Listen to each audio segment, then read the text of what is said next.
Yo, what's up designers? Welcome back to the channel. It's Jimmy, and this video is gonna be in response to a comment that I got in my last video all about car design versus industrial design. So essentially I was giving you guys advice on industrial designers who are studying industrial design but eventually want to become car designers. And my response was that you probably should study car design and go to school for car design to be a car designer over trying to be a car designer coming from an industrial design background. So my man Hashim here, he thinks otherwise. He thinks you can become a car designer while studying industrial design. Hashim starts off his comment by a quote from me in my last video. There are students out there that just study car design, and so you are gonna be competing with students that are 24/7 studying car design versus you studying industrial design. Since this is my quote, I'll just go ahead and take the opportunity to explain and clarify a little bit more about what I mean. So when I was first starting trying to become a car designer myself, I ran across an article that I can't find now, but it said, if you want to be a car designer, the probability of you getting that job is the same as you wanting to be in the NFL. It's just really that hard, and only a few designers are that lucky in order to land a position where you can design an exterior of a car. And so to really boost your probability of doing so, of becoming a car designer, I think that you should go to the school and learn car design from the people that are actually doing it rather than studying industrial design and hoping that you will become a car designer. Moving on to the second part of Hashim's comment, and he says,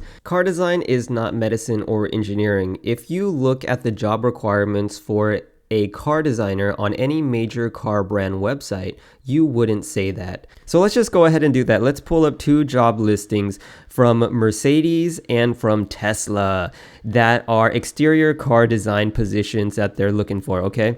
And let's just go ahead and take a look at some of the requirements that they are asking of us. I'm actually only gonna go over one of these job listings in order to make my point, but I'm gonna link them both down in the description so that you can also take a look at them. If we take a look at this Mercedes one here, Hashim is right about the degree that you need in order to apply for these jobs. It says right here, the minimum level of education required and required field of study is a bachelor's degree in automotive, product, or industrial design. So Hashim is right. If you have an industrial design degree, you can apply for this Mercedes exterior design job opening. But that's where it kind of ends, because if we take a look at the key tasks and responsibilities of this job opening, what you'll find is that many industrial designers and their training will not be able to fulfill all of the requirements that this job has. So let's take a look at these bullet points. Create 2D ideas and concepts through sketching and rendering that communicate innovative design solutions. Okay, that's pretty broad, so we'll just say that we can do that as industrial designers. Direct the development of clay, scale, and hard modeling. So if you went to industrial design school, they are hardly going to teach you this skill right here. So I feel it's going to be difficult for an industrial designer to fulfill this bullet point. I did work a little bit with clay, but it wasn't anywhere to the extent of what a car designer that is going to a car design school would do. And just talking about the scale of the product, a product is very small generally, so these are the sizes that an industrial designer will really specialize in, and these are the training that you're going to get when you go to an industrial design school. Whereas if you were attending a car design school, the scale at which you are designing at is much larger. So as far as me being an industrial designer and the training that I got as an industrial designer, I wouldn't feel confident to say that I can complete that bullet point. And the next bullet point says, conduct project research to monitor future design trends and benchmark competition. I think as an industrial designer, we can fulfill this bullet point, so check. Moving on to the next one, prepare and deliver design presentations to management using 2D rendering techniques. So I would think an industrial designer can do this, but as far as learning the right way how to do it, rendering the right way, designing the right way, learning from professionals, I would say an industrial designer definitely falls short. I personally can say that I can render a car. Can I render a car as good as somebody who has learned it from professionals? I don't think so. I don't think I come anywhere close to doing that. Can I learn and try really hard and practice on my free time? Yes, of course. But if I'm going to be doing that, might as well just go to school and learn it from the people that are actually doing it, the professionals. Because if you go to school for industrial design, they're going to force you to do many different classes that are outside of just cars. As industrial designers, we learn a variety of different skills that will allow us to find ourselves in different career paths, such as designing consumer electronics or medical devices or soft goods. We can find ourselves in these design fields when we study industrial design, because industrial design is very, very general. And so they're going to teach you so many different aspects of design that will maybe require cars, but not necessarily. And so you might have 1, 2, or 3 different car projects, but it's not going to be taught to you in the proper way with people that have been in the industry and that know what to teach you so that you can be successful as a car designer. Car design is already hard itself, and there's just different processes and different scale that you need to know to design cars, rather than just learning from an industrial design professor who doesn't quite have that experience.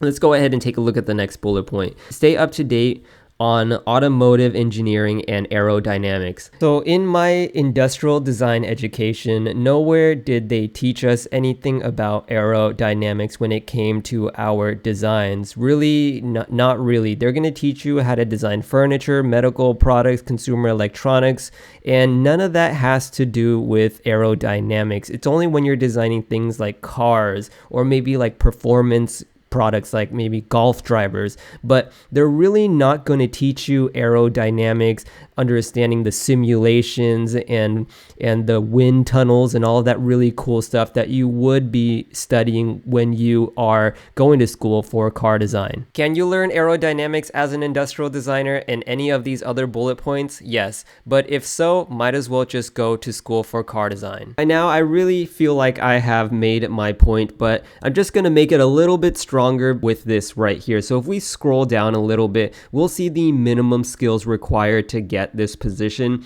And the very first bullet point says proficiency in using Maya software. So my school, industrial design school, and on all the other industrial design schools that I've seen do not teach Maya or Alias, which is the programs to use when you are studying car design. Alias is the one that they teach you in Art Center, and Maya, of course, is what Mercedes-Benz is asking you to know. When I went to school for industrial design, they didn't teach Maya at all. The number one program is SolidWorks. SolidWorks is the standard program when it comes to industrial designers, because the engineers can take your actual file and also do what they need to do in order to make it a reality, and then that file goes to the ODMs, to the manufacturers, in order to get it made. So there's a whole process when it comes to using the right program. One of the best 3D advice that I've ever received was from one of my 3D professors. Essentially, I asked him this question: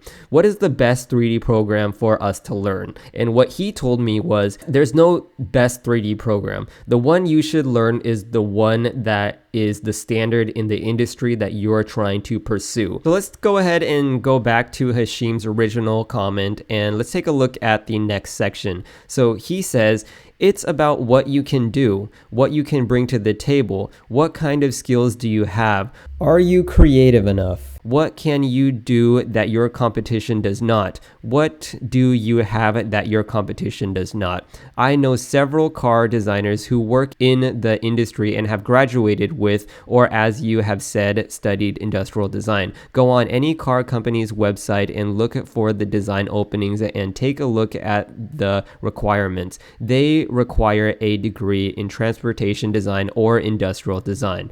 So we have done that. We've taken a look at the Mercedes-Benz job listing for car designers, and they do require you to have an automotive as well as an industrial design degree. But as I've explained earlier, just because you have an industrial design degree doesn't mean you have the proper skills and know the right programs to use in order to meet the requirements of this job. Continuing on with Hashim's comment, he says, then most importantly, they want to see your portfolio. They want to see your work. Can you design cars? Does your work show that? So you could pursue a degree in industrial design and sketch cars in your free time on the side and practice every day.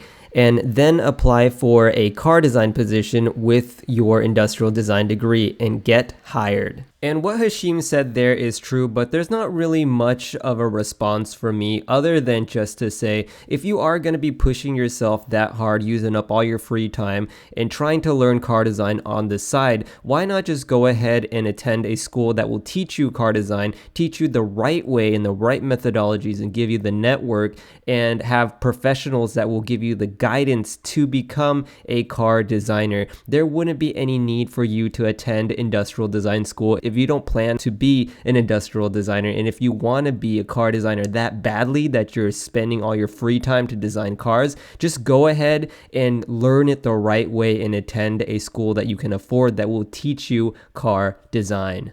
And moving on to the next section of Hashim's comment, he says, now there is an advantage if you were attending school like Art Center or CCS, where the program is actually only about cars, because those schools are highly reputable and only enroll talented students and have strong connections with major design studios.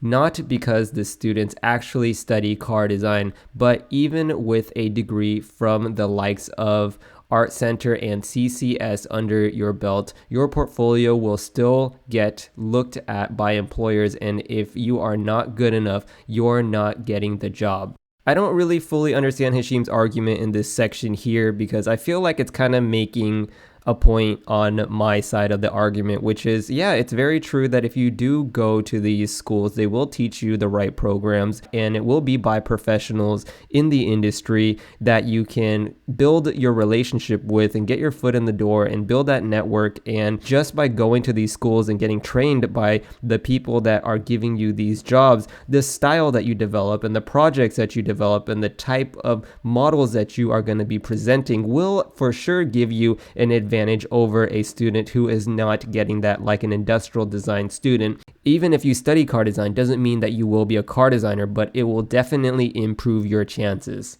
And to wrap it all up, Hashim's very last section here, he says, so bottom line is, getting hired as a designer is all about your abilities, your skills, your creativity, and they don't teach you everything in design school. If you want to land a job, the only person to rely on is you. Practice, practice, and practice. Cheers. So that was his closer, and there's not really much I can say about that other than, yes, very true. It's about your abilities, your skills, and your creativity. But in order to give that as advice, it's very, very limited. All of that advice sounds really good, and I've been guilty of giving that advice before. You know, it's all about how hard you try and how much you want it and the ambition that you have, right? It all sounds good, but in reality, that's, you know, think about it this way. Student A and student B. Student A and student B have equal level of skill and ambition and all of that good stuff, right? But let's say student A has gone to